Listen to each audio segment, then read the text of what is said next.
राम राम, स्वागत है आपका इंडिया न्यूज हरियाणा में। मैं हूं आपके साथ अतुल प्रताप सिंह। देश में लोकसभा चुनाव का प्रचार प्रसार जोरों पर है। सियासी दलों ने चुनाव में इस वक्त अपनी पूरी ताकत झोंक रखी है। बीजेपी जहां देश और प्रदेश में तीसरी बार सरकार बनाने की कोशिश में है, तो वहीं कांग्रेस विपक्षी गठबंधन के सहारे सत्ता वापसी के लिए जोर आजमाइश कर रही है।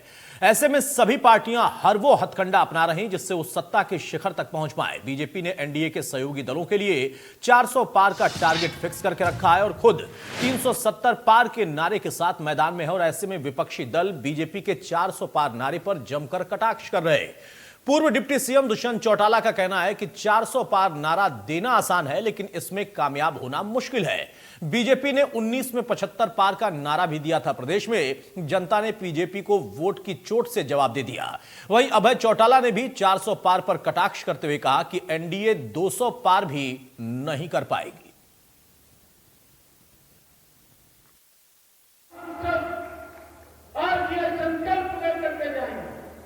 हमने ये संकल्प लेकर के जाना है कि हम घर नहीं बैठेंगे। 25 मई को एक एक वोट कमल के सामने का बटन दबा करके जब 4 तारीख को रिजल्ट आए और जो देश बोल रहा है, देश कह रहा है अब की बार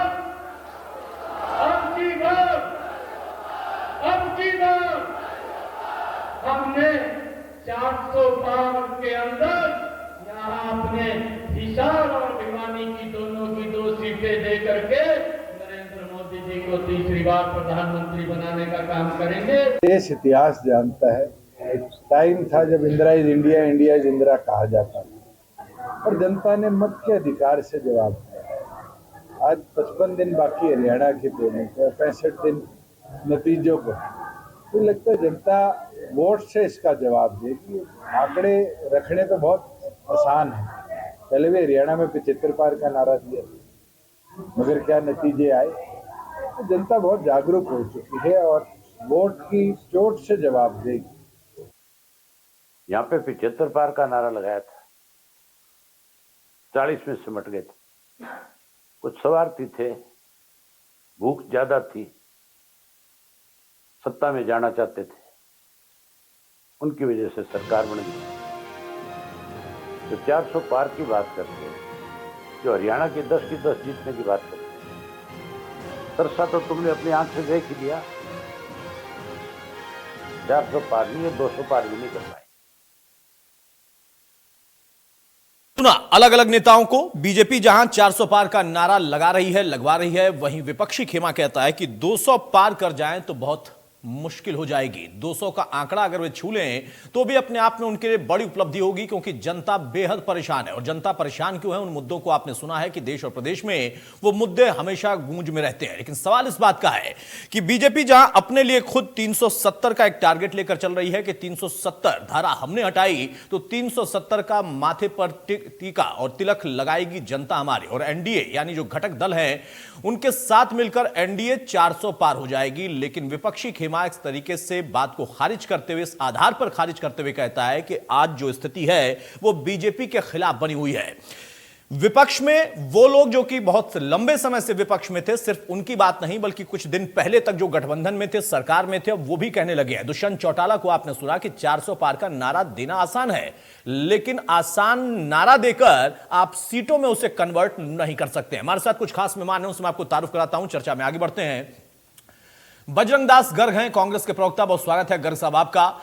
एडवोकेट मनदीप बिश्नोई हैं, जेजेपी के प्रवक्ता, बहुत स्वागत है बिश्नोई साहब आपका। रजत पंजेटा जी हैं इनेलो की तरफ से, बहुत स्वागत है पंजेटा साहब आपका। और प्रोफेसर वीरेंद्र चौहान हमारे साथ जुड़ेंगे बीजेपी की तरफ से। शुरुआत करते हैं सबसे पहले मनदीप बिश्नोई जी। भाई, विपक्षी खेमा यानी कांग्रेस और इनेलो, उनका तो समझ में आता था, आपको भी इतनी जल्दी नारे पर विश्वास नहीं हो रहा है बीजेपी के या एनडीए के। आप कहते हैं कि 200 पार हो जाए बड़ी मुश्किल होगी, नारा देना आसान है, सीट लाना मुश्किल है। बीजेपी कह रही है कि हम मुश्किल काम ही करते हैं। अतुल भाई, नारा कोई पार्टी देती है अपने कार्यकर्ताओं में जोश भरने के लिए, नारा दे तो कि अब ये तो घर की बई और काका लिखड़ियां, ये तो 400 क्यों, अगर 500 पार का नारा भी दे दें तो इनको कोई रोकने वाला थोड़ी है। लेकिन भारतीय संविधान में एक लोकतांत्रिक के अंदर जो शक्ति सबसे बड़ी दे रखी है वो जनता के पास है, जो 5 साल में मत के द्वारा उसे प्राप्त है। और एक उंगली में वो ताकत है जो बड़े से बड़े तानाशाह को भी धराशाही करने का अवसर जनता के पास है, और जनता उसे करेगी, क्योंकि तानाशाही तो किसी की भी सहन नहीं होती। एक बार चौधरी बंसीलाल जी हरियाणा प्रदेश में मुख्यमंत्री थे कांग्रेस की तरफ से, और उनसे किसी ने पूछ लिया कि आपके खिलाफ माहौल है, आपको हटा दिया जाएगा। तो हमारे यहाँ बागड़ी बेल्ट में ऊंट से खेती करता था उस वक्त किसान, ट्रैक्टर वगैरह बहुत कम होते थे। बोला मैं तो इस एरिया का रहने वाला हूं, मैं कई कोस तक तो ऊंट का पूंछ भी नहीं छोड़ता, ये तो राज है, छोड़ने वाली चीज नहीं है। तो उस प्रकार के लोगों को भी नहीं रहने दिया हरियाणा प्रदेश की जनता ने। तो ये देश और प्रदेश की जनता निश्चित तौर पर एक मैंडेट देगी। तो 400 पार का नारा ये दे रहे हैं, लेकिन जब 75 पार का नारा दिया और इनकी 40 आई, तो उस एवरेज के हिसाब से लगा दीजिए कि 200 पार भी बेमुश्किल हो पाएंगे, क्योंकि माहौल अंडर करंट बहुत खिलाफ है, बहुत जागरूक है जनता। और मैं तो एक बात मानता हूं, इस देश और प्रदेश का जो जागरूक मतदाता है वो भारतीय जनता पार्टी की तानाशाही को सहन नहीं करेगा, और वोट के माध्यम से उस तानाशाह का जवाब जरूर देंगे। किसी की भी तानाशाही सहन नहीं। आज भ्रष्टाचार इतना ज्यादा है जिसका कोई हिसाब नहीं है। मुंह बोले बड़ बोले, जिस प्रकार से विपक्ष के नेताओं पर ये ईडी और इनकम टैक्स का इस्तेमाल करके उनकी जुबान को बंद करवाया जाता है। एक उदाहरण देना चाहूंगा कि नवीन जिंदल जी को अभी इन्होंने शामिल करवाया। ये वही नवीन जिंदल जी हैं जो 2 बार सांसद रहे और कोयला घोटाले को इतना ज्यादा नाम दिया, और इनके यहाँ हिसार निवास पे कालिश पौध दी गई काले तेल की, और मोबिल मिला करके, और उनके दरवाजे धंधा किया, कालिश पोती, बहुत सा यहाँ पे ड्रामा किया। और आज जब उनको शामिल किया तो नायब सिंह जी के पास मुख्यमंत्री के साथ बीजेपी का प्रदेश अध्यक्ष का पद भी है। मैं देख रहा था जो चुनाव आयोग के माध्यम से पब्लिश किया जाता है, उनके खिलाफ कितनी ईडी की कार्रवाई पेंडिंग है, कितनी एफआईआर राव रेवेन्यू कोर्ट में पेंडिंग है। लेकिन बड़े हैरानी की बात वाली चीज, ये तो रिकॉर्ड की बातें हैं, लेकिन आखिरी कॉलम में जहां ये लिखा जाता है, पार्टी की तरफ से यह माना जाता है कि इस कैंडिडेट को टिकट देने का आधार क्या है, उसके अंदर आप अतुल जी सुन करके, आप ही नहीं बल्कि प्रदेश की जनता भी जो चैनल के माध्यम से सुन रही है, उस चैनल में नायब सिंह जी की तरफ से यह लिखा गया कि ये नवीन जिंदल जी 2 बार के सांसद रहे, और एक सांसद के तौर पर इनका जो कार्य रहा वो बहुत ही सराहनीय रहा है। तो ये लैंग्वेज उसके अंदर लिखना, यानी कि या तो इन्होंने उस वक्त जो आंदोलन किया, जो प्रदर्शन किया, वो गलत था, या आज जो ये लाइन लिखी गई ये गलत है। कहीं ना कहीं इनके पास ना तो मनदीप भाई राजनीति में गलत कहां होता है? और आपने 2 बार कहा कि मैं हैरान होऊंगा, मैं कतई हैरान नहीं होता। मैं तो 75 पार का नारा सुनकर भी हैरान नहीं था, और यमुना पार नारा लगाने वालों को सुनकर भी हैरान नहीं था। बाद में उनकी सत्ता का दौर भी देखा, तब भी हैरान नहीं था। और हैरान मैं इस बात पे जरूर होता हूं कि तानाशाहों के साथ आप 4.5 साल रहे क्यों? आपकी भी तो जिम्मेदारी थी कि तानाशाहों को आपको नहीं साथ देना चाहिए था। उसका जवाब है नहीं, ये बड़ा अच्छा होता है, हर बात का जवाब जरूर होता है। बोलिए, उस बात का भी जवाब दे देता हूं कि जिस प्रकार सरकार के बनाने के लिए मैंडेट दिया हरियाणा प्रदेश की जनता ने, एक स्थायी सरकार देने के लिए हमने सरकार में शामिल हुए, और निश्चित तौर पर जो फैसले हमने लागू करवाए, चाहे वो 50 किलोमीटर के दायरे में कंपटीशन एग्जाम की बात हो, चाहे 75% हिस्सेदारी प्राइवेट नौकरियों में काबिल युवाओं की हो, चाहे BCA को 8% का जो पंचायती राज व्यवस्था में 5100 दिला पाए की बात हो, 5100 दिला पाए, उसका मलाल हमें आज भी है। हाँ, तो मलाल देखिए, ये नहीं होता है कि 4.5 साल सत्ता की मलाई खाई और बाद में कहिए मलाल हो रहा है। गजब का कमाल है। अतुल जी 4.5 साल मलाई खाई और बाद में मलाल करी और कहिए कमाल की बात है। गजब है। अच्छा, एक मिनट मनदीप भाई, तो भी चलती, मनदीप भाई, सरकार में शामिल होने का जो उद्देश्य था वो लगभग पूरा कर दिया। हाँ, नहीं, सही बात है, उद्देश्य तो आपका पूरा हो ही गया। 4.5 साल आपने सत्ता सुख भोगा, इससे ज्यादा उद्देश्य पूरा कहां होता है? 5 साल चाह रहे थे क्या? आज किसान की फसल की खरीद नहीं हो पा रही है, जब तक ये छोड़ दीजिए गर्ग साहब के लिए, ये गर्ग साहब के लिए, पंजेठा जी के लिए छोड़ दिए, वो लगातार किसान की बात करते हैं। अच्छा, एक सवाल पूछता हूं आपसे, देवेंद्र कादियान को जानते हैं आप? नहीं, आप बता दें, प्रदेश में बहुत से देवेंद्र कादियान तो होंगे। नहीं, आपकी पार्टी में कौन है, प्रदेश संगठन में कौन है आपके? नहीं, मुझे आप डिटेल में बताएंगे तो जवाब दे पाएंगे। शायद मुझे लगता है प्रदेश उपाध्यक्ष है आपके। जरूर है। उन्होंने एक बयान दिया है, उनका कहना है कि जेजेपी के साथ कांग्रेस अगर गठबंधन कर लेना तो बीजेपी को हरा लेंगे। तो कांग्रेस के साथ पहले ही गठबंधन उसके- कर लिया उसके- होता, उसके- सरकार बनवा देखो, लेते।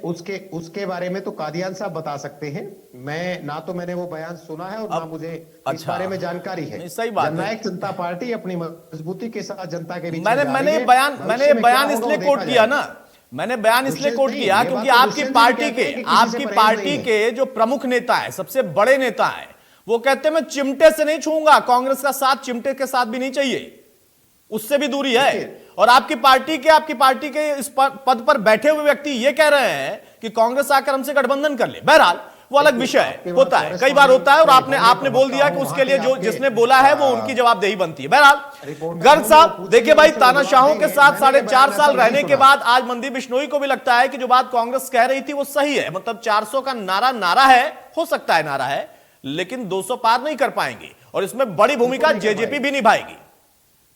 अतुल जी, भारतीय जनता पार्टी झूठे और जुमले की सरकार है। जुमलेबाजी करना इनका शुरू से ही सिद्धांत रहा है। ये लोग हर जगह झूठ की राजनीति, लूट की राजनीति करते हैं। मोदी जी की गारंटी नहीं बात आई, मोदी जी की गारंटी क्या गारंटी मोदी जी की? 2 करोड़ युवाओं को नौकरी दे दी, या गारंटी? या 35 रुपए पेट्रोल डीजल देंगे, वह गारंटी? ये 250 रुपए रसोई गैस सिलेंडर देंगे, या गारंटी? या उन्होंने कहा था किसान की आय 2 गुना कर देंगे। किसान की आय तो 2 गुना नहीं की, खर्चा जरूर किसान का 2 गुना कर दिया। यहाँ तक कि 15-15 लाख रुपए खाते में डालने की बात कही थी, आपके सामने है। अमित शाह ने खुद खंडन कर दिया। ये तो वोट लेने के लिए जुमला होता है भाई, कोई 15-15 लाख रुपए खाते में नहीं आएंगे। हरियाणा के अंदर कहा था अब की बार 75 पार, 40 में अटक गए। और कहता हूं ये भी बार बार आपके न्यूज चैनल पर डिबेट के अंदर भारतीय जनता पार्टी के नेता बार बार ये कहते थे मनोहर लाल खट्टर जी के नेतृत्व में तीसरी बार हरियाणा में सरकार बनेगी। हमारा गठबंधन पवित्र गठबंधन है और 5 साल पूरा गठबंधन चलेगा। आपके सामने जब भारतीय जनता पार्टी ने पता लगा हरियाणा में चुनाव साफ है, रातों रात लोकसभा चुनाव से पहले मनोहर लाल खट्टर जी को हटा दिया गया। मैं बताना चाहता हूं अतुल जी, चाहिए मुख्यमंत्री बदलो, चाहे मंत्री बदलो, जनता सरकार बदलना चाहती है। भारतीय जनता पार्टी का एक सिस्टम है, क्या कहती है? चंदा लो दो, धंधा लो मलाई खाओ। ये कहते गौ हमारी माता। मैं पूछना चाहता हूँ, गौ माल बेचने वाली कंपनी को भी इन्होंने नहीं बख्शा, उनसे भी करोड़ों रुपए चंदा लेने का काम भारतीय जनता पार्टी ने किया। आपके सामने है, कोरोना के अंदर जनता मर रही थी, मगर कोरोना के लिए जो वैक्सीन बनाने वाली कंपनी, उनसे भी ये पैसे ऐंठ रहे थे। इससे बड़ी शर्म की बात भारतीय जनता पार्टी के लिए, देश के लिए हो नहीं सकती। ये तो आपके सामने आंकड़े का सवाल है। ये क्या चुनाव लड़ रही है? कोई चुनाव भारतीय जनता पार्टी देश में नहीं लड़ रही। देश में चुनाव लड़ रही है ईडी, सीबीआई, और लड़ रही है सरकारी एजेंसियां। जो भी व्यक्ति इनके खिलाफ बोले, उनके खिलाफ झूठे मुकदमे दर्ज करके उनके ईडी की, सीबीआई की कार्रवाई बिठा दी जाती है।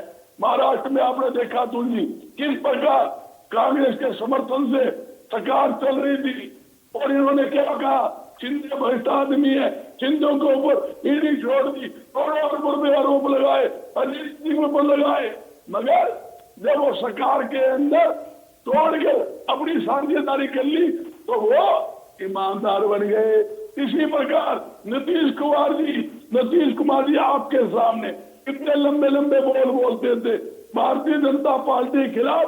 पूरे देश के अंदर जिन्होंने अभियान चलाया और उनके ऊपर ईडी लगा दी, सीबीआई लगा दी, छापे मरवाए, जब रातों रात वो सरकार घेर कर भारतीय जनता पार्टी से मिल गए, मोदी वाशिंग मशीन के अच्छा, अंदर गर्ग साहब देखिए, जब आप लोग बोलते हैं ना तो बहुत ध्यान से मैं सुनता हूं और उसको कनेक्ट करने की कोशिश करता हूं। सर सवाल इस बात का है कि जब आप मुद्दे गिनाना शुरू करते हैं तो कुछ नए मुद्दे आपने गिनाए और कुछ वही मुद्दे थे जो 19 में आपने गिनाया था, तब भी जनता ने मैंडेट उनको दिया। दूसरा कि जब आप खुद कहते हैं, मनदीप भाई खुद स्वीकार कर चुके हैं कि अंडर करंट है और बीजेपी के खिलाफ माहौल है, तो फिर डर कहां है आपको? मान लीजिए वो ईडी और सीबीआई का इस्तेमाल कर रहे हैं, कैंडिडेट उनके बल पे उनके पास चले आए, लेकिन अंडर करंट तो है ना, तो फिर किस बात का डर है? जनता तो आपके साथ होगी ना। कोई डर नहीं है, ये बड़ा अच्छा सवाल किया, दिल को छू लिया आपने। डर भारतीय जनता पार्टी को है, डर उनके पास उदाहरण कैंडिडेट कांग्रेस के ठेले रखे हैं, उनके पास खुद के कैंडिडेट ही नहीं है, कांग्रेस के उदाहरण मांगकर कैंडिडेट उतार रहे। डर किसको है? इन्होंने सारा हथियार घेर लिए, कांग्रेस के खाते सील कर लिए और आपके सामने इनकम टैक्स के उन्होंने इंक्वायरी बिठा रखी है, नोटिस में नोटिस कांग्रेस को दे रही है। हमें किस बात का डर है? हम लड़ाई लड़ रहे हैं, जनता की हित की लड़ाई लड़ रहे हैं। आज पूरे नहीं, लड़ाई तो खैर सर जितने भी लोग हैं ना, जितनी पार्टियां, सब जनता के हित के ही करते हैं। फर्क है जी। हाँ, अच्छा फर्क है, कैसे जरा बताइए? जेजेपी की लड़ाई में और कांग्रेस की लड़ाई में फर्क कैसे, जरा बताइए। देखिए, जेजेपी तो 4.5 साल साथ रही, मलाई खाई और वो कहते थे भाई अब की बार यमुना पार। मलाई खान ने बन गए दोनों यार, महकमे बट गए, यो आपके। मैं पूछना चाहता हूँ, आज शराब घोटाले के अंदर जो आप पार्टी के नेता अंदर है, हरियाणा के अंदर पुलिस कस्टडी में करोड़ों रुपए की शराब बिकी, जहां FIR दर्ज है, SIT गठन है, 3 साल हो गए, आज तक कार्रवाई क्यों नहीं? खनन घोटाला, धान घोटाला, यहाँ तक कि रिश्ती घोटाला जो कोरोना के समय में काम कर रही थी, अरबों रुपए की रिश्तियां हो गई, वो घोटाला। सर अब इस पे मैं क्या कह सकता हूँ गर्ग साहब? मनदीप बिश्नोई इसका बाद में जवाब दे देंगे, क्योंकि देखिए जिन घोटालों का आप जिक्र कर रहे हैं ना, वो अब कह रहे हैं कि नहीं, हम भी जनता की लड़ाई लड़ने आ गए, तानाशाहों से लड़ने आ गए। इसलिए मैंने कहा कि मलाई खाने के बाद मलाल हो रहा है। तो अब सवाल इस बात का है ना कि अब आपकी लड़ाई सिर्फ कांग्रेस के हिसाब से, आम आदमी पार्टी के हिसाब से अकेले नहीं रह गई, अब जेजेपी भी लड़ाई लड़ रही है बीजेपी से, एनडीए से। बहरहाल नहीं, हो गया 1 मिनट। रजत पंजेटा से एक सवाल ले लूं, उसके बाद प्रोफेसर वीरेंद्र चौहान भी हमें ज्वाइन कर चुके हैं। बहुत स्वागत चौहान साहब आपका भी। पंजेटा साहब बताइए भाई, लड़ाई जेजेपी भी लड़ रही है, आपसे ज्यादा मुखर होकर बिश्नोई साहब बोलने लगे हैं। कल तक तो नहीं बोल रहे थे, 1-2 दिन पहले तक इतना मुखर होकर बीजेपी के खिलाफ नहीं बोल रहे थे, कि अब बोल रहे हैं। अब यहां पर 3 पार्टियां हैं जो कि दमखम के साथ बोल रही हैं और चौथी आम आदमी पार्टी भी जोड़ ली है। तो बीजेपी तो हर हाल में पहले से कमजोर है, एनडीए कमजोर है, उनका नारा जुमला है 400 पार का। समस्या है क्या? वो लोग तो डरे हुए हैं जैसा आप लोग बता रहे हैं, आप लोग तो उत्साहित हैं, किस आधार पर? देखिए अतुल जी, थोड़ा इसको इस तरीके से समझना पड़ेगा आपको। जजपा के बारे में तो आपने अपने अंदाज से, जो आपका एक बड़ा प्रचलित सा आपका एक अंदाज है, उस अंदाज में आपने इनको भिगो के जूते तो मार दिए हैं। अगर समझदार नहीं सर, मैं जूते नहीं मारता सर, मैं अपनी बातों से अपनी बात रखता हूं, मेरे लिए सभी सम्मानित है, मैं जूते नहीं मारता। नहीं, माफी चाहूंगा, ये आपके शब्द हो सकते हैं, मेरे नहीं है। हाँ मेरे हैं, बिल्कुल मेरे शब्द हैं, क्योंकि 4.5 साल जो सत्ता की मलाई खाई, उसके बाद इनको जब याद नहीं आया जब 750 किसान शहीद हो रहे थे, जब हमारी रेसलर बेटियां थी, और जब ये महिला कोच के साथ जो प्रकरण था, कैसे ये इनके मुंह में दही जम गई थी, और बड़ी आप ये कह रहे थे हैरान शब्द का इतना इस्तेमाल इन्होंने किया। आप हैरान मत होना अगर भाजपा को थोड़े बहुत MP कम पड़ गए तो सबसे पहले ये बैठे होंगे इनकी गोद के अंदर, तब भी हैरान मत होना। और जनता भी हैरान नहीं होगी, या ये हरियाणा है या काट की हांडी बार बार नहीं चढ़ा करती। अब इनके जुमलों का, उसका जुमलों का और ये जो झूठी बातें करते हैं उसका बंद हो चुका है। अब इनमें कुछ बचा नहीं है, जब आधार ही कुछ नहीं बचा तो आज कांग्रेस का पाला। जब इनसे देवेंद्र कादियान जी का नाम पूछा गया, मैं हैरान ये मानता हूं कि ये जजपा पार्टी के प्रवक्ता और इनको देवेंद्र कादियान आपने 4 बार ही पूछा और तब भी इनको नहीं समझ में आया कि किनकी बात हो रही है, और जबकि इनको अच्छी तरह पता होना चाहिए कि इनके शीर्ष नेतृत्व में वो रिश्तेदारी भी पड़ती है।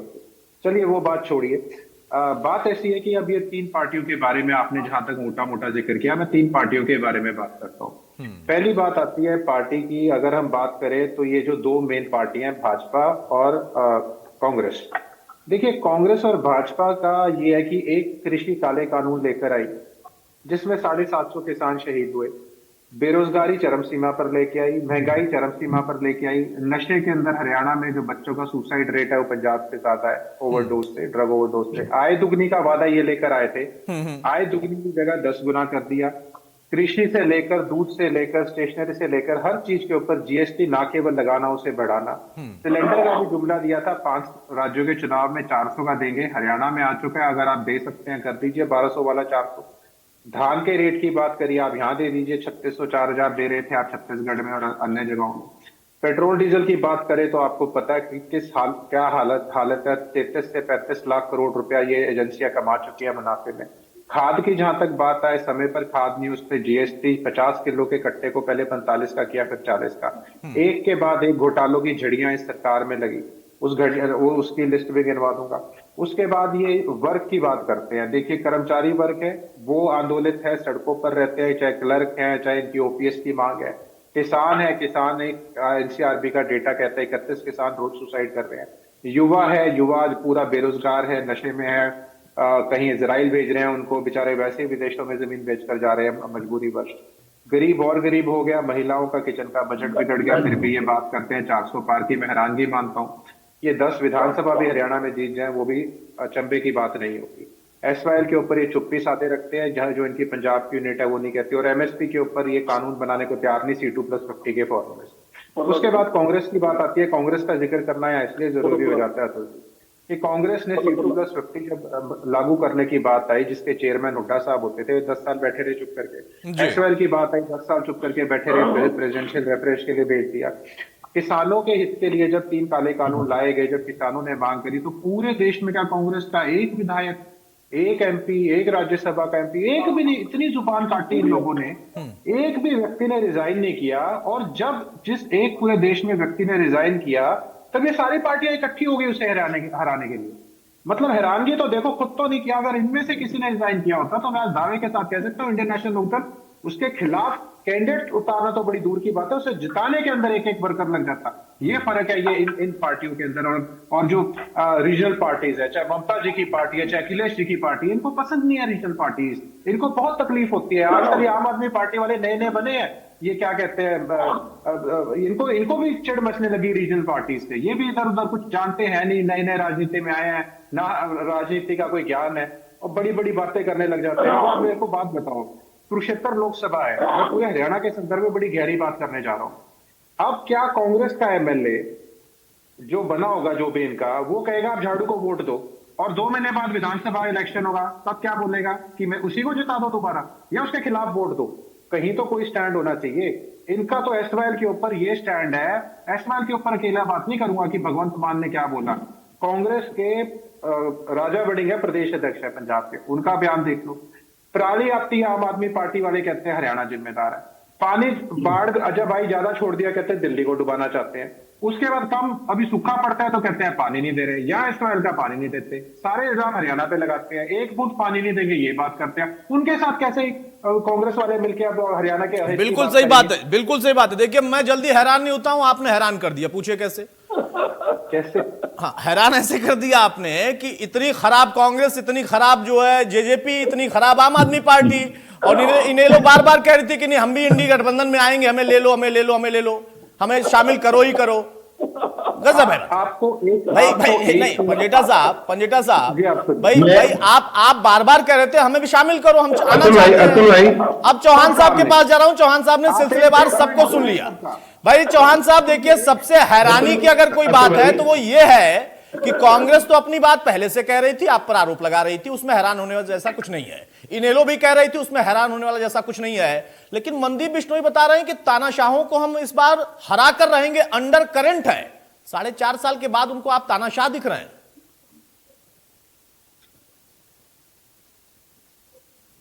चौहान साहब, देखिए, मैं तो सिर्फ ये कह रहा हूं कि भारतीय जनता पार्टी, और क्या मेरा ऑडियो मिल रहा है आपको? आ रही है। चौहान साहब बोलिए। हेलो अतुल जी, ऑडियो मिल रहा है क्या? आ रही है, बोलिए। मैं ये कह रहा हूं कि हमारे खिलाफ जो लोग हमारे विरुद्ध नरेंद्र मोदी जी और भारतीय जनता पार्टी के विरुद्ध जो लोग चुनाव लड़ रहे हैं, आप उनकी दलीलों, उनके तर्कों पर खुलकर हंस सकते हैं, जमकर हंस सकते हैं, और इनकी दलीलों पर आपके दर्शक भी जमकर हंस रहे होंगे। यहां रजत पंजेटा जी ज्ञान दे रहे थे और ये कह रहे थे कि मैं बहुत भारी, बहुत बड़ी बात करने जा रहा हूं। रजत पंजेटा जी को आपने सही याद कराया, ये उस पार्टी के प्रवक्ता हैं जो पार्टी अपने आप को इंडी गठबंधन की, इंडी ठगबंधन की पप्पा कहती थी। आपके चैनल पर दसियों बार इन्होंने कहा होगा, आने दीजिए, फलानी तारीख आने दीजिए, ये हो जाएगा, वो हो जाएगा। और डंके की चोट पर रजत जी को मैंने बहुत बार आप ही के चैनल पर भी ये कहते सुना कि ये आइडिया ऑफ इंडी गठबंधन है, ये तो हमारा ही है, और इन सबको मजबूर होना पड़ेगा इंडियन नेशनल लोकदल का साथ लेने के लिए। आज उसी कांग्रेस को ये कोस रहे हैं।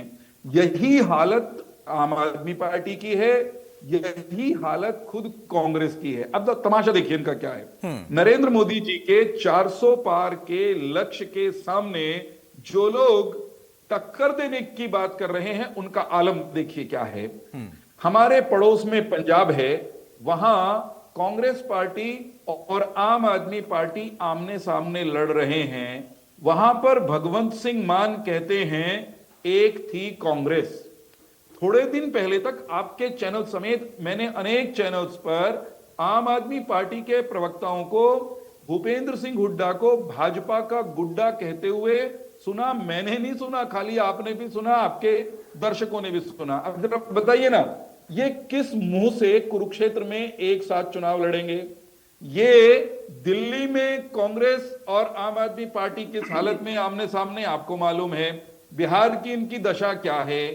इनके ठगबंधन की एक बड़ी आगू, बड़ी नेत्री जिसको कहते हैं, जिसको ये कभी कभी प्रधानमंत्री पद का काल्पनिक दावेदार भी कहते थे, ममता बनर्जी, उन्होंने इंडी ठगबंधन की सबसे बड़ी पार्टी को कहा कि हम आपको मानते ही नहीं, हम आपको जानते ही नहीं, चुनाव तो हम लड़ेंगे।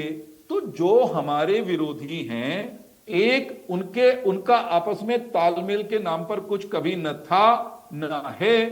ये वो लोग हैं जो एक दूसरे को निरंतरता में कई कई क्विंटल की गाड़ी, हरियाणवी में कहना हो तो कई कई क्विंटल की गाड़ दिया करते, और आज इकट्ठे हो रहे हैं, एक दूसरे की गाड़ी में चढ़ रहे हैं। गजब का तमाशा इन्होंने इन 2024 के चुनावों के पटल पर रच दिया है। अरविंद केजरीवाल कभी कहा करते थे भ्रष्टाचारियों को जेल में जाना चाहिए और गिरफ्तारी होनी चाहिए जांच से भी पहले, जांच बाद में होती रहेगी। जो भ्रष्ट है, जिसके खिलाफ आरोप है, उसको पकड़ो, जेल में डालो। जब भ्रष्टाचारियों के खिलाफ कार्रवाई होने लगी तो अरविंद केजरीवाल तो बिलबिलाए समझ में आता है, अरविंद केजरीवाल चिल्लाए समझ में आता है, क्योंकि जेल में जाना साहब सबको खराब लगता है। लेकिन उस अरविंद केजरीवाल के बचाव में कौन कौन आकर के खड़े हुए? सारे देश के भ्रष्ट राजनेताओं ने दिल्ली में रैली करके ये कहने की कोशिश की कि एक भ्रष्टाचार के आरोपी को आपने जेल में डालकर गलत काम किया। कारण क्या है? भय के मारे हुए हैं। सबको ये लगता है अरविंद के बाद, और अरविंद के अलावा भी और कई सारे लोग जेल में हैं, भ्रष्टाचार के आरोपों में जांच चल रही है। इन सबको इकट्ठा लाने वाली ताकत, इन सबको इकट्ठा लाने वाला जो भय है वो है कार्रवाई का भय। भ्रष्टाचार के विरुद्ध नरेंद्र मोदी जी ने जो मुहिम छेड़ी है, उससे घबराकर सब भ्रष्ट लोग, सब ऐसे लोग जो एक दूसरे को शैतान कहते थे, सब एक दूसरे को जो चोर कहते थे, वो एक दूसरे से लिपट रहे हैं, चिपट रहे हैं। मैं ये कहना चाहता हूं, विपक्ष स्वार्थ की लड़ाई लड़ रहा है, सत्ता की लड़ाई लड़ रहा है, सत्ता के स्वार्थ की लड़ाई लड़ रहा है। ये लड़ाई कह रहे हैं ना, हमारी सबकी लड़ाई सांची है। मैं बताता हूं इनकी लड़ाई कौन सी है। सारा देश जाना बजरंग दास गर्ग जी, थारी लड़ाई तो हिंदुत्व के खिलाफ है, थारी लड़ाई तो राम के खिलाफ है, थारी लड़ाई तो इस देश की सेना के विरोध में है।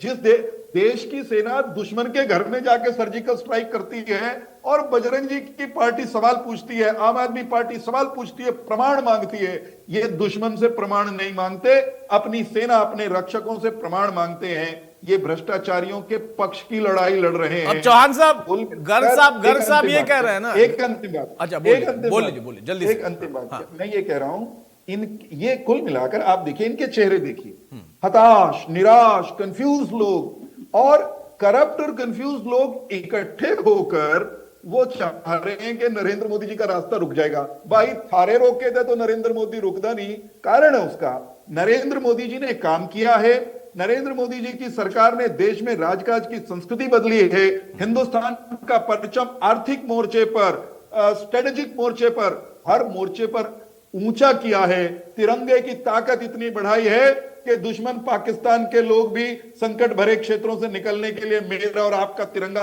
हाथ में लेकर के निकलना चाहते हैं। क्या ऐसे नरेंद्र मोदी के मुकाबले देश की जनता इन लोगों को चुनेगी? नहीं, वो तो देखिए, जनता को ही तय करना है। और जब विपक्ष ये कहता है कि जनता को ही तय करना है तो मैं स्वीकार करता हूं। फिर वो कहता है कि नहीं, जनता ने ऐसा कैसे तय कर लिया, तो फिर मुझे समझना पड़ता है। लेकिन अब समस्या ये है ना कि इन लोगों को एक साथ एकजुट इसलिए होना पड़ा है चौहान साहब, क्योंकि मशीन जो है ना वो एक ही और आपके पास है।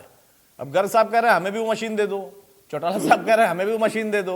वो मशीन अब आपने ऐसी बनाई कि अकेली इकलौता पीसी आपने बनाया, उसका दूसरा पीस बनाया ही नहीं आपने। ये इसी बात से ज्यादा चिंतित है। मैं मशीन के बारे में, इन्होंने एक नैरेटिव ये चला रखा है, ईवीएम से इलेक्शन होता है इसलिए नरेंद्र मोदी जीत जाते हैं। लेकिन वही ईवीएम जब पंजाब में आम आदमी पार्टी की सरकार बनाती है तो इनको उसके चरित्र पर संदेह नहीं होता। ईवीएम वाली मशीन नहीं चौहान साहब, ईवीएम वाली मशीन नहीं है वो, कोई वॉशिंग मशीन का आजकल ये लोग ज्यादा जिक्र करते हैं। अच्छा, आजकल वॉशिंग मशीन की बात करते हैं। मैं ये कहता हूं, सुनिए ठीक है, जल्दी से संक्षेप में कंक्लूड करिए। मैं ये वॉशिंग मशीन और ये जो ईडी वीडी सारा दिन करते रहते हैं, मैं तो एक बात कहता हूं इस पर कि भाई इस देश की एजेंसियां, चाहे ईडी हो चाहे सीबीआई हो, वे देश के कानून के हिसाब से चलती हैं। उनको एक मैंडेट दिया हुआ है, उनके रूल्स रेगुलेशंस बने हुए, उसके हिसाब से काम करती हैं।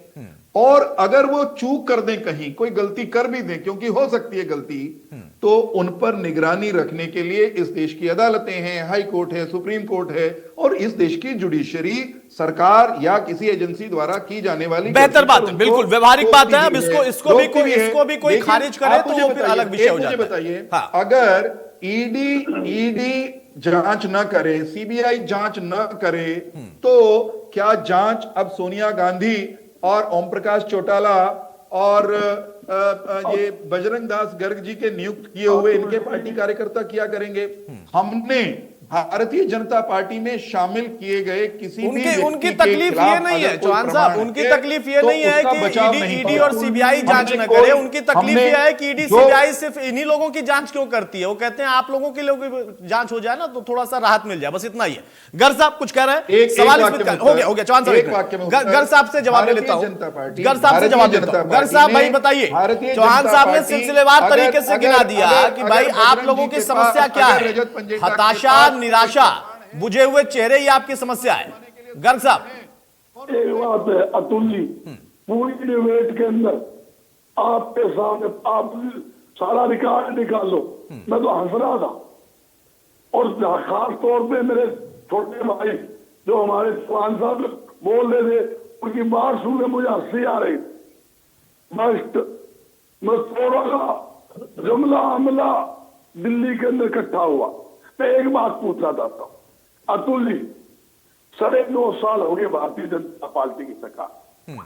देश के अंदर कोई भी व्यक्ति भारतीय जनता पार्टी के खिलाफ बोले या जनता की आवाज उठाए, उनको ऊपर सारी सरकारी एजेंसियां लगा दी जाती, झूठे केस किए जाते हैं। मैं पूछना चाहता हूं, सारा देश चोर, सिर्फ एक भारतीय जनता पार्टी ईमानदार है? 9.5 साल के अंदर अरबों रुपए का जीएसटी घोटाला हुआ, अरबों रुपए का, मतलब नोट के नाम पर घोटाले की एक घोटाला गया हूं, बोरियों के अंदर ऐसे नोट छूटे गए हैं। लोग कहते रहे काला धन लाएंगे, काला धन नहीं लाए, काला धन वालों से पैसे वसूलने का काम भारतीय जनता पार्टी ने किया। फिर ईमानदारी का फतवा करते हो, फिर कहते हम ईमानदार है। नहीं, देश जानता है अहंकार रावण का भी नहीं रहा, अहंकार आपका भी नहीं रहेगा। किसने गलत किया वो भुगतेगा, और बजरंग नाथ ने गलत किया है तो बजरंग नाथ भी भुगतेगा, इसमें कोई दो राय नहीं। साथियों, जहां स्थिति है, साफ शब्दों में कहता हूँ, आप स्थिति क्या है, भारतीय जनता पार्टी जो कहती है आप भगवान रामचंद्र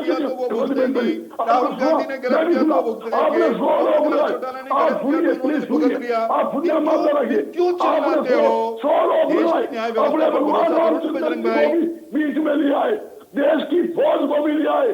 भारतीय जनता वो पार्टी है राज बतियाने के लिए, वोट लेने के लिए, किस हद तक देश की जवानों की लाशों के ऊपर अगर राजनीति देश की आजादी के अंदर किसने की है तो 2019 के अंदर भारतीय जनता पार्टी ने की है, नरेंद्र मोदी ने की है। दूसरी बात, भगवान रामचंद्र का नाम लेकर भगवान राम, अरे भाई रामचंद्र तो सब्जी के, सभी देवी देवता सभी के हैं, सभी के अगर रामचंद्र हैं तो कण में राम है, घर घर में राम है, अगर रामचंद्र जी आपके भी हैं तो उन्हें काल्पनिक बताने के लिए रामचंद्र जी तो और सोनिया गांधी भूपेंद्र सिंह हुड्डा को जोड़ कर लोगों से वोट मांगो, पता लगेगा माफी मांगोगे भगवान राम को काल्पनिक कहने के लिए, भगवान राम के अस्तित्व पर सवाल उठाने के लिए माफी मांगेगी कांग्रेस।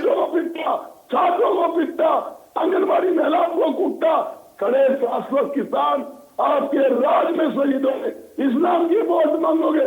आपके पास कोई एजेंडा नहीं, आपके पास दो एजेंडे हैं, देश के नाम पर या शहीदों के नाम पर वोट मांगो, या मंदिर किसका भाई, मंदिर बनाने वाला कोई हो सकता है, मंदिर पूरे देश का है, मंदिर तक दरवाजे किसने खोले, अब गर्ग साहब एक छोटा सा सवाल मैं पूछ रहा हूं, उसके बाद थोड़ा सा अपना कंटिन्यू कर लीजिएगा। मेरा सवाल यह है, आप कह रहे हैं कि बीजेपी के पास कोई एजेंडा नहीं है। भाई राम मंदिर, एक सेकेंड, राम मंदिर हमेशा से उनके मैनिफेस्टो में शामिल रहा, वो उनका एजेंडा था, उसे उन्होंने पूरा कर दिया।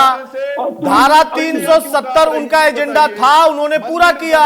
इस आधार पर वो कह रहे हैं कि बीजेपी को 370 का तिलक लगाएगी जनता, क्योंकि हमने 370 हटाया, और राम मंदिर उनका एजेंडा था, उसको मुद्दा बनाएंगे वो। आपका एजेंडा क्या है? आपका एजेंडा क्या है? हमारा एजेंडा है जनता के हित में काम करना, महंगाई दूर करना। तो इसमें कहां अंतर हुआ? नहीं तो आप क्या कह रहे हैं, मनदीप बिश्नोई और एक सेकंड, आप क्या कहना चाह रहे हैं कि मनदीप बिश्नोई और पंजेटा साहब के एजेंडा में एलियन शामिल हैं? वो भी जनता के एजेंडे, वो भी जनता के एजेंडे के साथ ही जाएंगे ना? नहीं, उसमें कोई एलियन शामिल नहीं है भाई, कोई अंतर नहीं है, फिर कोई अंतर नहीं है। एजेंडा आपका भी वही है, एजेंडा उनका भी वही है, और एजेंडा बीजेपी जो कि सत्ता में उसका भी वही है।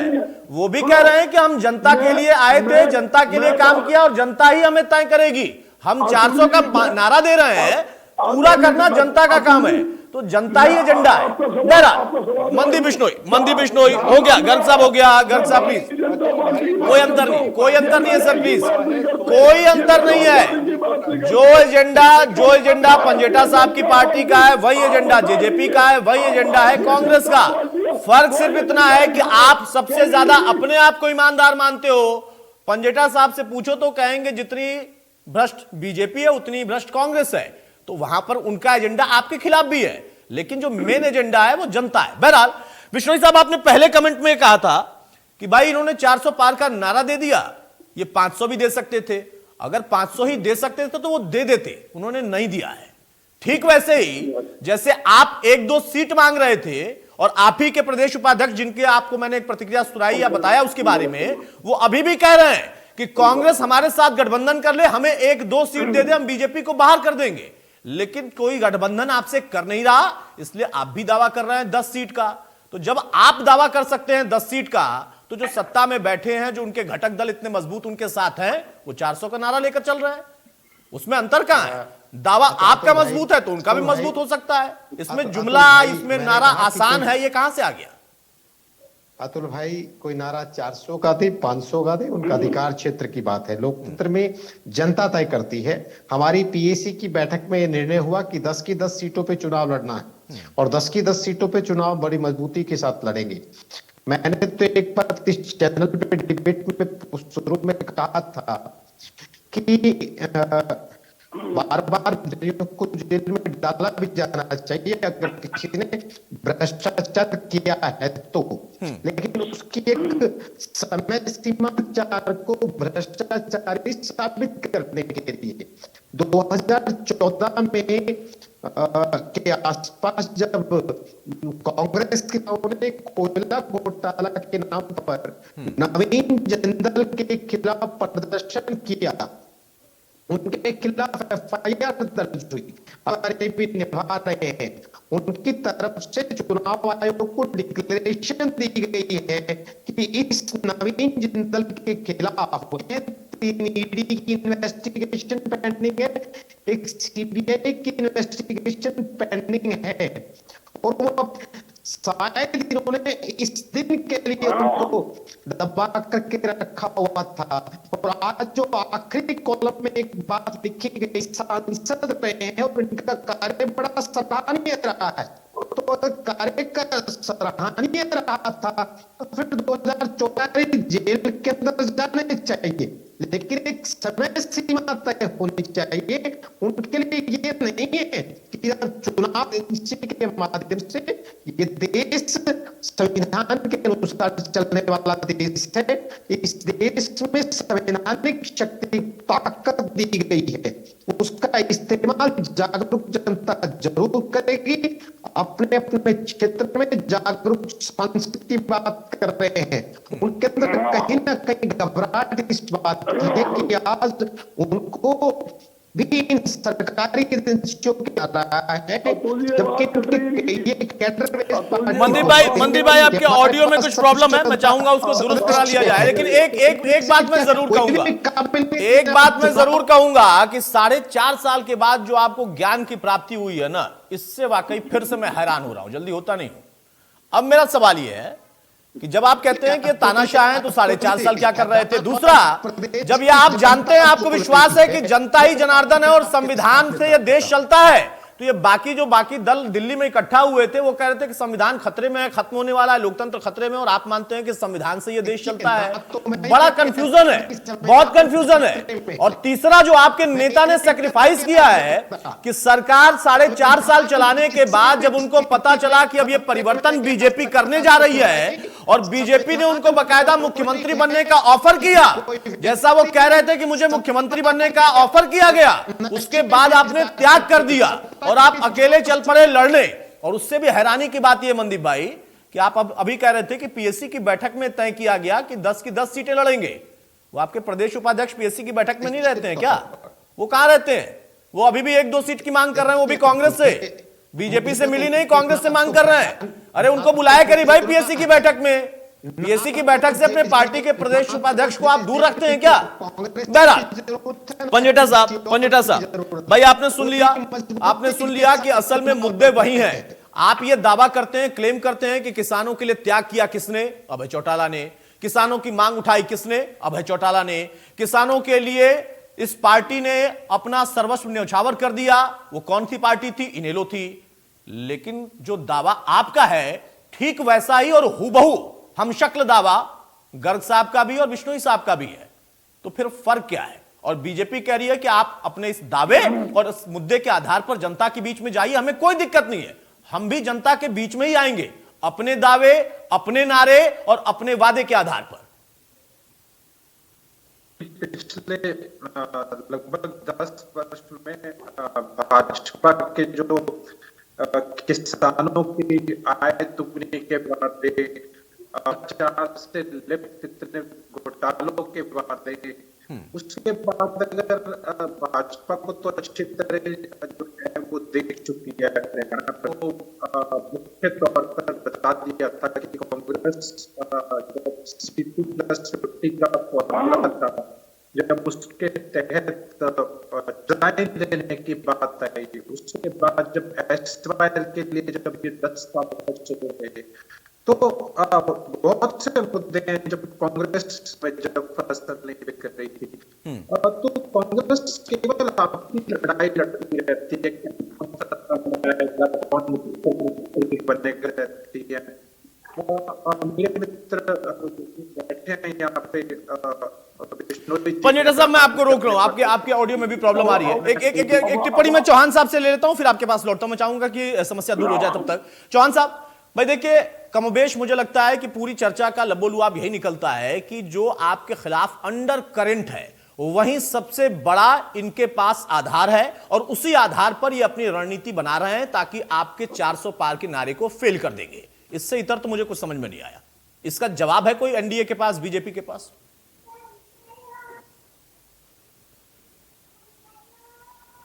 चौहान साहब,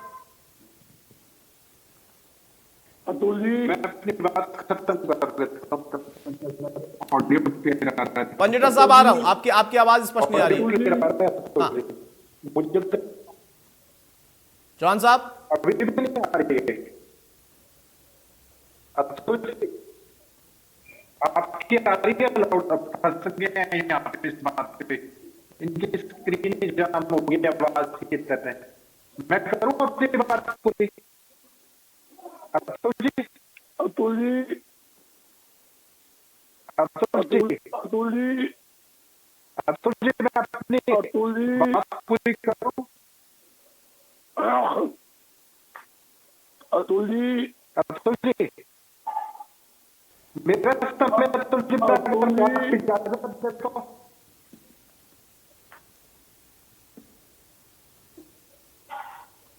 क्या साहब की नहीं आ रही। नहीं आ रही जी, किसी को नहीं आ रही है अतुल जी। ठीक है। देखिए, अब सवाल इस बात का था ना कि मौजूदा दौर में देखिए कुछ तकनीकी खामी है। मैं फिर से एक बार स्पष्ट कर दूं, यहां पर सबसे अहम बात यह थी कि बीजेपी या एनडीए के खिलाफ अगर आप अपनी लड़ाई लड़ रहे हैं तो उस लड़ाई को आप देखिए और समझिए कि अगर आपके पास मुद्दे एक ही हैं तो फिर क्लेम आप कैसे कर रहे हैं कि मेरी लड़ाई थोड़ी अलग है। गर्ग साहब, मेरी आवाज आप तक जा रही है? बिल्कुल आ रही है। बोलिए अतुल जी, गर्ग साहब, अपनी बात रखिए। अतुल जी, ऐसे आपने बड़ा अच्छा सवाल किया। अंडर करंट की बात करें, अंडर करंट अतुल जी जनता के है। जनता चाहती है बदलाव। जनता भारतीय जनता पार्टी से दुखी है। क्यों दुखी है? इस ये जो सरकार है वो कहते हैं ऐसा कोई सगा नहीं, भारतीय जनता पार्टी ने जिसको ठगा नहीं। आज आपने मुद्दे की बात करी, भाई महंगाई की बात। भारतीय जनता पार्टी ने 9.5 साल के अंदर ना महंगाई की बात करी, ना बेरोजगारी की बात करी, ना खराब कानून व्यवस्था की बात करी।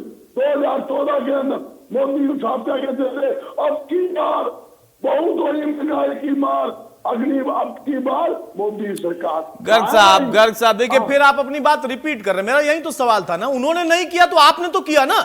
आपने 19 में भी किया, इन्हीं मुद्दों का जिक्र किया, उसका नतीजा क्या निकला? देखिए, जहां 19 का मुद्दा कौन सा आया आपको ये नहीं पता है अतुल जी। 2019 के अंदर देश के जवान जो हमारे शहीद हुए थे, उनकी लाशों के ऊपर राजनीतिक रोटियां सेकी गई, उनके नाम पर चुनाव को मांगा गया। आपके सामने 1 महीने पहले मोदी साहब ने एक अपील की थी, बाबू का अपील, भाई पहला वोट भगवान रामचंद्र जी के नाम पर। उससे पहला वोट देश के जवानों के नाम पर। मैं पूछना चाहता हूँ, शहीदों के नाम पर वोट मांगी, जनता समझ चुकी है कि भगवान रामचंद्र के नाम पर वोट मांग रहे हैं। जनता घर बिठाने का काम अतुल जी करेंगे, ना तो ये जनता की हित की बात करेंगे, ना बेरोजगारी की बात करेंगे, ना लोगों को रोजगार देने की बात करेंगे। ये नहीं अरे गर्ग साहब चैनल मेरा देखा करिए, मुझे सुना करिए, मैं सबकी बात करता हूं। बस कांग्रेस की बात, अकेले कांग्रेस की बात करूंगा ऐसा नहीं होगा। नहीं, सिर्फ अकेले कांग्रेस की बात करूंगा ऐसा नहीं होगा। आप मुद्दा उठाइए, मैं दिखाता हूं, लेकिन आपके मुद्दे तो घूम फिर के वहीं आ जाते हैं ना। आपके पार्टी के जो अपने नेता हैं वो खुद आपके अपने मुद्दों से सहमत नहीं है। आप कहते हैं कि उनके पास कैंडिडेट नहीं है। आपके पास कैंडिडेट नहीं था तो आपने क्यों आम आदमी पार्टी के साथ गठबंधन नहीं किया? या कर लेते, दोनों विकल्प थे तो आपने किया, क्योंकि आपको लगा कि हाँ भाई एक सीट कम से कम बचाएं, दोनों मिलकर 9 पर दावा ठोकेंगे। तो मीडिया को बताने और समझाने से बेहतर अपनी पार्टी को समझाइए और बताइए। मैं तो चौहान साहब से भी वैसे ही सवाल पूछता हूं, गर्ग साहब से भी वैसे ही पूछता हूं। नहीं, आपके अपनी ईमानदारी के खुद के दिए हुए सर्टिफिकेट को पंजेटा साहब और बिश्नोई साहब खारिज कर रहे हैं। अब मैं उनको कैसे कह दूं कि वो गलत कह रहे हैं? अगर आप सही कह रहे हैं तो वो भी सही कह रहे होंगे भाई। मैं कहता हूं या तो फिर तीनों कहते हैं कि सिर्फ बीजेपी ही गलत है, हम बाकी पार्टियां सही हैं। अब आप उनके पीछे पीछे जा रहे हैं कुछ जगहों पर गठबंधन करने के लिए, और यहां आपकी पार्टी के नेता गठबंधन को तैयार नहीं हो रहे थे, जैसे तैसे एक किया और कुरुक्षेत्र में सुशील गुप्ता को फंसा दिया कि भाई आम आदमी पार्टी अपना कुरुक्षेत्र संभालो, बाकी कांग्रेस देख लेगी पूरे प्रदेश को। पंजेटा साहब अपनी बात पूरी करें जल्दी से, बहुत संक्षेप में। बस संक्षेप में तो शुरू नहीं हुई थी, आपने बीच में मेरा समय जगह दे दिया कि जो 1,86,000 करोड़ का जो कोयला घोटाला था वो कांग्रेस के इसका जिम्मेदार ठहराया, क्योंकि पूर्ण मंत्रालय जो है वो प्रधानमंत्री के पास रिपोर्ट में बाकायदा सीएजी की रिपोर्ट संसद में पेश की गई थी। और हैरानी की बात है तब जब इतना बजट बना दिया और इलेक्शन कमीशन उनको उनके तारीखों के पुल बांध दिए। दूसरा आप बात कर रहे थे वीरेंद्र चौहान जी, बिल्कुल मैं थर्ड फ्रंट की नींव रखी थी, वो गैर भाजपा गैर कांग्रेस गैर भाजपा और गैर कांग्रेस दलों का आपके मीडिया के किसी खत्म करने दीजिए। आपकी उत्सुकता के बारे में इसका जवाब दे रहा हूँ। इसके बाद गया कि कांग्रेस अगर शामिल होती है ऐसे गठबंधन में तो आपको क्या कोई परहेज हमने कहा? ठीक है, मैं रोक रहा हूं पंजेटा साहब, तकनीकी खामी, आपकी आवाज स्पष्ट नहीं आ रही। चौहान साहब मेरी आवाज आप तक जा रही है? जी तो चौहान साहब बहुत संक्षेप में अपनी बात कर दी, अब समय नहीं है, समय बिल्कुल खत्म हो गया। भाई मेरा सवाल फिर से वही आपसे कि इन सबके मुद्दे आपने सुन लिए और आप कह रहे हैं कि उसी आधार पर हम भी जनता के बीच में जाएंगे। जी, हम अपने काम नरेंद्र मोदी जी की ऊर्जा, उनके डायनेमिक नेतृत्व, राम और भारतीय परंपराओं संस्कृति के सूत्रों के आधार पर चलाने की बात करते हुए जनता से निराश है। हरियाणा की बात मैं करूंगा केवल 2 वाक्यों में। हरियाणा में जो चुनाव लोकसभा का हो रहा है उसका ऑर्गेनाइजेशन का स्ट्रक्चर नहीं है और इंडियन नेशनल लोकदल कहीं पिक्चर पर हल्ला कर रहे हैं। हरियाणा की जनता 10 के ठीक बात है चौहान साहब, मैं रोक रहा हूं आपको, मैं समझ गया आपकी बात, लेकिन थोड़ी सी स्पष्ट आवाज नहीं आ रही है। जनता ही आखिरी में फिर से वही बात होती है कि जनता ही तय करती है, और जनता जब तय करेगी तो वो किसके पक्ष में होगा, फिर उस पर किसकी क्या प्रतिक्रिया होगी ये हमें देखना होगा। फिलहाल बहुत शुक्रिया चौहान साहब हमारे साथ जुड़ने के लिए, गर्ग साहब आपका भी हमारे साथ जुड़ने के लिए, मंदी विष्णु जी आपका भी, और रजत पंजेटा जी आपका भी। तो बीजेपी का 400 पार का जो नारा है एनडीए के साथ, वो दुष्यंत चौटाला को लगता है कि सिर्फ आसान नारा है, बाकी दलों को लगता है कि 200 से पार ये जा नहीं पाएंगे, लेकिन एनडीए कहता है कि हम 200 से बहुत आगे और 400 के बहुत नजदीक आएंगे, 400 पार करने का हमारा टारगेट है। आखिरी जो विकल्प है वो जनता ही है, तय जनता को ही करना है। राम राम।